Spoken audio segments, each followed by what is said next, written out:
Hello future doctors and my YouTube friends, welcome back to my channel. ये video थोड़ा special होने वाला है क्योंकि दिवाली आ गई है, तो मैं आपके साथ शेयर करूंगी अपने दिवाली मोमेंट्स। दिवाली के एक दिन पहले मेरे घर में ज़ोरों शोरों से सफाई चल रही थी और मैं साइड में खड़ी होकर देख रही थी। नहीं भाई, मैं भी मम्मी की सफाई में मदद करा रही थी। फिर मैंने अपनी नज़र दौड़ाई और देखा कि मैं अकेली ही सफाई कर रही हूँ, जबकि मेरे भाई बहन तो ऊपर छत पर पटाखे जला रहे हैं। तो फिर क्या, मैंने अपने सफाई की औजार को त्यागा और पहुँच गई छत पर। और दिवाली के एक दिन पहले हमने बहुत से पटाखे जलाए। दिवाली के दिन तो मेरी नींद जल्दी ही खुल गई थी और उठने के साथ ही मैं पढ़ने बैठ गई थी, क्योंकि मुझे पता था पूरे दिन में पढ़ाई होना इम्पॉसिबल। थोड़ी देर पढ़ाई कर मैं मम्मी के साथ मार्केट चली गई, लेकिन मैं मार्केट की वीडियो इसलिए नहीं बना पाई क्योंकि वहाँ बहुत भीड़ था। दिवाली के शॉपिंग के बाद मैं घर आई और मिठाई बनाने की तैयारी करने लगी। और आप देख सकते हैं कि मेरी मिठाई कुछ इस तरह दिख रही है, लेकिन रुको, अभी फाइनल लुक देना बाकी है।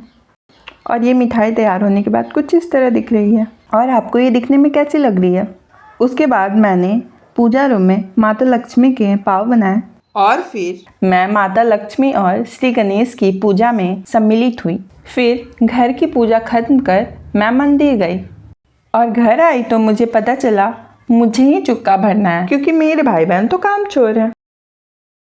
उसके बाद मैंने रंगोली बनाना स्टार्ट किया और उसके बाद पता ही नहीं चला कब शाम हो गया और मेरा डेकोरेशन और रंगोली बनाने में पूरा टाइम चला गया। जो बिहार वाले हैं उनको पता होगा कि बिहार में हम घेरौंदा बनाते हैं, जिसके पीछे एक ट्रेडिशन है। हम लोग घेरौंदा बनाकर माता लक्ष्मी से निवेदन करते हैं कि वो सुख समृद्धि अपने साथ लाएं और हमारे घर में ही वास करें। तो ये रहा हमारे रंगोली का फाइनल लुक, और आप देख कर बताओ कि हमारा रंगोली कैसा लग रहा है। वैसे मेरी बहन को रंगोली कुछ खास पसंद नहीं आया, तो उसने बोला कि वो भी एक रंगोली बनाएगी। तो आप लोग देख कर बताओ कि आपको रंगोली किसका ज़्यादा अच्छा लगा। फर्स्ट वाला मेरा था और ये जो भी परफेक्ट शेप में है ये मेरी बहन ने बनाया है। फिर मुझे याद आया कि मैंने माता लक्ष्मी के पाँव बाहर तो बनाया ही नहीं, तो फिर मैंने उसको भी बनाया। और अब मेरी मम्मी जा रही हैं दिए जलाने और मैं भी उनके साथ नीचे दिए जलाने जा रही हूँ। ये रहे मेरे घर के कुछ लुक्स, आप देख कर बताओ कि आपको कैसा लगा। एंड अब मैं नीचे से ऊपर जा रही हूँ दिए जलाने। फिर छत पर जाकर मैंने अपने भाई बहन के साथ मिलकर छत के कोने कोने में दिए जलाएं। और उसके बाद जब ये सारा काम हो गया तो फिर अब हमारा मेन काम आया, जो कि है पटाखा जलाना। फिर हम सब ने मिल के स्काई लैम्प जलाया, जो कि कुछ देर उड़ने के बाद हमारे घर के सामने वाले पेड़ पर आकर गिर गया। और फिर हम तो बहुत ही ज़्यादा डर गए कि कहीं आग ना लग जाए, लेकिन फाइनली भगवान ने बचा लिया। और मैंने तो बहुत कम ही पटाखे फोड़े, मेरे भाई बहन ने ही ज़्यादा फोड़ा है, क्योंकि मुझे तो बस छुरछुरी जलाना ही आता है।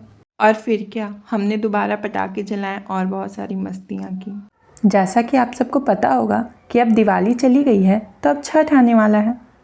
एंड लास्ट कुछ ईयर से मैं कोटा में थी, तो जिसकी वजह से मम्मा ने तो छठ किया ही नहीं था। तो मैं बताना चाहूँगी कि इस बार मम्मा छठ कर रही हैं। तो आप सबको पता होगा कि बिहार एंड यूपी का छठ बहुत ही फेमस है। तो आप सब कमेंट करो कि आपको छठ का भी ब्लॉग चाहिए, एंड आप सब ये भी कमेंट करो कि आपकी दिवाली कैसी गई। साथ ही बताओ कि आप सब ने बिहार का छठ का भी अटेंड किया है, और अगर नहीं तो फिर आप सब कहाँ से हो। अरे एक बात और बताना कि मैं छठ का ब्लॉग लाऊं या नहीं। अब वापस वीडियो पर आते हैं। सेलिब्रेशन ख़त्म कर हम नीचे आए और फिर नीचे आकर हम लोगों ने पिज़्ज़ा ऑर्डर किया, और ये थोड़ी देर में पिज़्ज़ा आ गया है। तो हम लोगों ने पिज़्ज़ा खाया और उसके बाद हम लोगों ने मिठाइयाँ भी बहुत सारी खाई। आज का ब्लॉग यहीं तक था, तो मिलते हैं नेक्स्ट वीडियो में।